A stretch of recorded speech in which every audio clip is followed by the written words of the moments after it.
Well, joining us now via broadband is Sea Shepherd Captain Paul Watson. And Paul, just describe this altercation you've had with the Japanese fleet near Antarctica.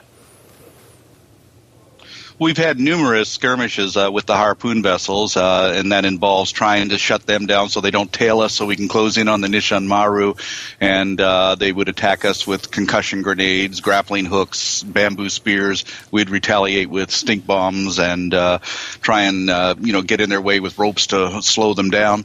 So about 12 major skirmishes this season with the harpoon vessels. You mentioned concussion grenades, spears. I mean, this is dangerous, isn't it? It is very dangerous. We take precaution to ensure that nobody's injured, haven't injured anybody, and we've only had a few slight injuries this year from people who were hit with the grappling hooks, and a couple of people were hit with objects that the Japanese whalers threw at them. Well, I gather this particular altercation you had was the night before last with the factory ship. They trained their spotlights on the bridge of your ship, and then you tried to retaliate with lasers. Is that right?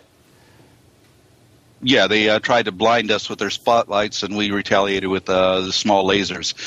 It's interesting. They were trying to foul our props, which is fine. I mean, we tried to do that to them, too. But I like the way they described that. They weren't prop fouling. They were called warning lines, and we tried to sabotage them. So, but anyway, once we found the Nishan Maru, they decided to pack it in and head home. So you are claiming victory. You're saying that that they've actually managed to hunt about a third of their quota. Is that right? Yes, we kept them running almost for the whole 3 months, and they kept 2 of their 3 harpoon vessels occupied almost continuously. And it's not as good as last year, where they only took 17%. But the problem this year is that we lost our scout vessel very early, and that was a very essential vessel for our fleet. And also, we had to contend with the fact that the Japanese allocated $30 million from the tsunami earthquake relief fund for security. Obviously, their security didn't work that well. So you're saying they took $30 million from the relief effort and put it into the whaling? Yes, that's well known. The Japanese Fisheries Agency allocated the $30 million towards security for the fleet. It's caused a lot of outrage in Japan. That was not what people donated their money for.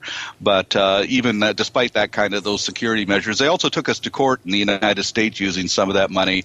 They laid a suit against us to get to stop us from doing what we're doing, and the U.S. courts just threw it out. They, in fact, accused Japan of illegal whaling.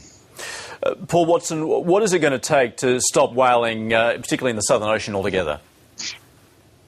Well, we're hoping that Australia would join in a countersuit in the U.S. courts, and that would certainly have helped, but they haven't responded to us.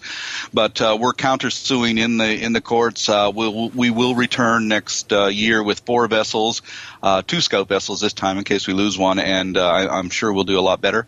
And as long as they continue to come down to the Southern Ocean Whale Sanctuary, we will be there to protect the sanctuary, because I don't know what it is about the word sanctuary, whale sanctuary, that the Japanese don't understand.